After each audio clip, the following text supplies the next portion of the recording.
آوان صاحب آپ سے کرنا چاہوں گا. سینیٹر صاحب, یہ جو کنفیوژن کے بادل تلے مذاکرات, ایگریمنٹ, الیکٹرانک سائننگ, کہا جانا کہ 60 ڈیز تک اس ایگریمنٹ کو مانیٹر کیا جائے گا, پھر ایک لانگ ٹرم ایگریمنٹ کیا جائے گا. ٹرمپ کے مڈ ٹرم الیکشنز نومبر میں ہیں, ہر کوئی یہ جانتا ہے کہ وہ اپنے الیکشنز میں عزت بچانے کے لیے اس کے لیے ایگریمنٹ ناگزیر ہے. دیر از نو ادر ایگزٹ فار ہم. لیکن اسرائیل کا خطرہ بھی اپنی جگہ کھڑا ہے, اس کے لبنان پہ بھی حملے جاری ہیں, اس کے غزہ پہ بھی نسل کشی جاری ہے, جینوسائیڈ جاری ہے. آپ کی نظر میں دنیا کس ڈائریکشن میں جاری ہے؟ اس ایگریمنٹ کے پروز اینڈ کونس کیا ہوں گے؟ ہمیں کن چیزوں کو کلوزلی مانیٹر کرنا چاہیے؟ ملک شہادت آوان صاحب. دیکھیں جو تو اسے سب سے پہلی بات تو یہ ہے کہ جہاں تک آپ نے بات یہ کی, یقینی طور پہ ابھی تک جو بھی ایم او یو ہے اس کی بہت سے جگہوں سے جو اس کے پوائنٹس آئے, کہتے ہیں کہ 14 نکات کے اوپر یہ ایگریمنٹ مشتمل ہے, لیکن کہیں سے آفیشیلی ابھی سامنے نہیں آیا. چونکہ یاد ہوگا آپ کو کہ ٹرمپ کا کہنا یہ تھا کہ جیسے یہ سائن ہوگا اس کو ریلیز ہوگا اور یہ اس کے اوپر عمل درآمد جو ہے یہ اسٹیپ بائی اسٹیپ ہوگا. لیکن ایران نے ایک بات بڑی کیٹیگوریکلی کلیئر اس کی ہوئی تھی کہ یہ لیبنان جو ہے اس کا لازمی پارٹ ہوگا, اور ٹرمپ نے بھی یہ کہا کہ یقینی طور پہ, اور اسرائیل کو بھی اس نے روکا کہ بالکل آپ کو جو ہے کسی قسم کا کوئی لبنان کے خلاف کوئی آپ کو اسٹیپ نہیں لینا چاہیے, ادروائز.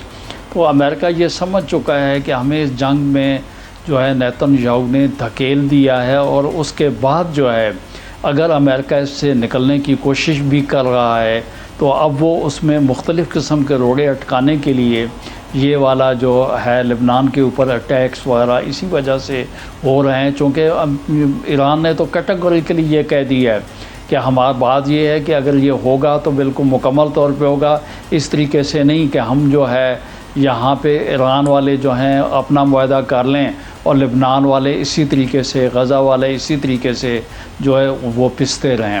تو میرے خیال میں حتمی بات تو تبھی ہوگی جب کہ یہ ایگریمنٹ جو ہے یہ سامنے ایم او یو آ جائے گا, یہ پوائنٹ سامنے آ جائیں گے, اور اس کے بعد یہ پتہ چلے گا کہ اسٹیپ بائی اسٹیپ جو ہے چیزیں کیسے کھلتی ہیں. سب سے بڑی بات تو یہ ہے کہ عالمی معیشت جو ہے اس کو جو لاس ہو رہا ہے تو اس کے لیے جو ہے ہرمز کا کھلنا بہت لازم ہے, اور جو ٹائم فریم اس میں دیا گیا ہے کہ ودن 60 ڈیز مزید چیزیں جو ہیں کلیئرٹی کے ساتھ اسٹیپ بائی اسٹیپ جو ہیں ان پر عمل درآمد ہوتا رہے گا.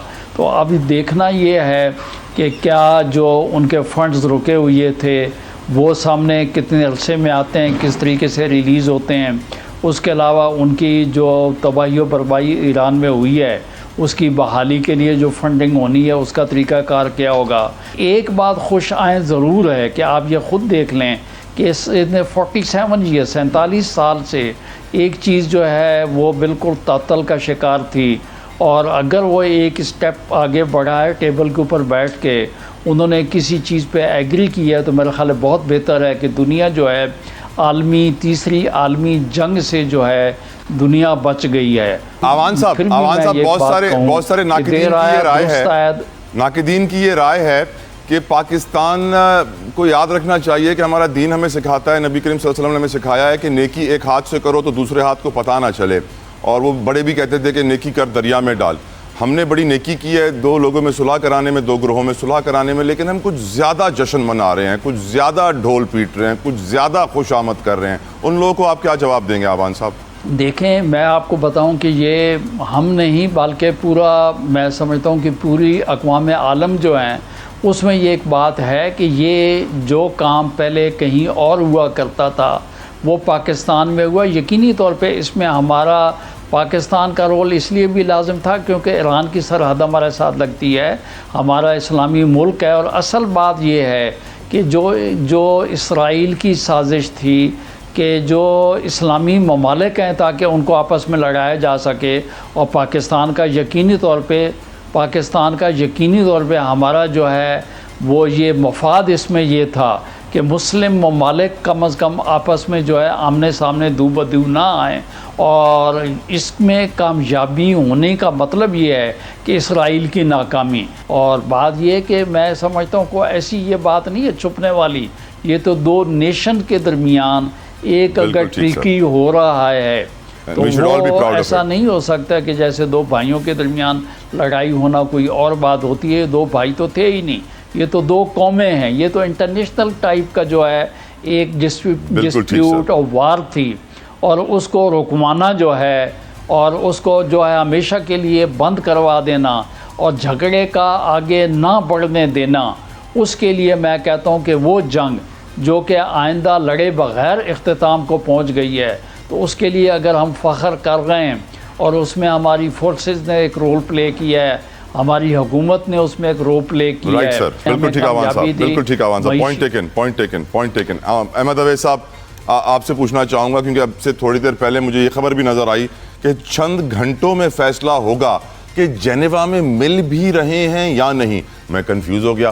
یہاں پہ ایک طرف خبر آ رہی ہے کہ الیکٹرانک سائن ٹرمپ نے بھی کر دیا ہے, مسعود پزشکیان نے بھی کر دیا ہے, دوسری طرف خبر آ رہی ہے کہ مل بھی رہے ہیں یا نہیں. تو یہ کنفیوژن کے سائے تلے مذاکرات, ایگریمنٹ, آپ کی رائے احمد اویس صاحب؟ دیکھیے بات یہ ہے کہ ابھی بڑی تفصیلاً ملک صاحب نے اظہار خیال بھی کیا ہے, بہت سارے آسپیکٹس کے اوپر بات کیا انہوں نے.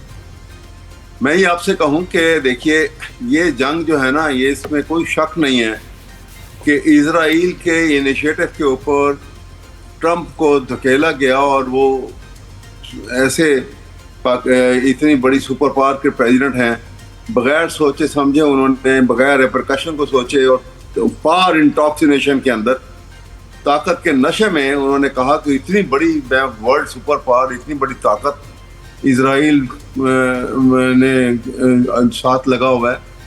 تو ہم تو ان کو یہی بتایا گیا تھا کہ یہ ایک ہی دن میں یہ معاملہ ختم ہو جائے گا اور اگلے دن جو ہے وہ ایران سرنڈر کر دے گا. اور اس کی وجہ بڑی واضح تھی کہ فرسٹ لائن لیڈرشپ کو ایک دم اڑا دیں گے اور ہم بڑی ہیوی بمبارڈمنٹ کریں گے ان کے اوپر, تو ان کے بدلہ ہی کچھ نہیں جائے گا. لیکن ان کو معلوم نہیں تھا کہ خاص ہے ترکیب میں قوم رسول ہاشمی. وہ اس کے بعد ایران نے جیسے انڈر گراؤنڈ اپنے آپ کو اس دن کے لیے تیار کر کے رکھا تھا, وہ ریمارکیبل ہے. اس کے جتنی اپریسیشن کی جائے, جتنی اس کو جو ہے اس کی تعریف کی جائے, اس میں وہ کم ہے. پاکستان کے آگے ہمارے یہاں پرابلم یہ ہے کیونکہ لیڈرشپ جو ہے نہ تو میچور ہے, نہ پولیٹیکلی اس میں پاکستان کے حوالے سے ہم کہیں کہ وہ ان کے ہر ایکٹ جو ہے یا ہر قدم جو ہے وہ پاکستان کے حوالے سے وہ بہتری کی طرف اٹھتا ہے, وہ کرپشن کے حوالے سے بہتری کی طرف اٹھتا ہے. اس لیے ان کا رول بھی آپ دیکھیے گا بین الاقوامی سطح کے اوپر. اس تنازع میں پاکستان نے بڑا اچھا نام کمایا. ہمیں بھی فخر ہے, ہم پاکستانی ہیں, سب پاکستانی ہیں. ہمارے آرمی چیف اور ساتھ اس کے پرائم منسٹر, اس میں کافی زیادہ ان کا رول آیا, خوشی کی بات. لیکن میں یہ سوچتا ہوں اور بڑے جو ہے ایک مؤدبانہ انداز میں یہ کہوں گا کہ آپ نے باہر یہ رول پلے کیا, پاکستان کے اندر عوام کا حال کیا ہے, یہاں عوام کی ایک بہت بڑی پرسنٹیج جو ہے کس حال میں زندگی گزار رہی ہے. یہاں فنڈامنٹل رائٹس کو آپ نے بالکل ہی ختم کر کے رکھ دیا ہے.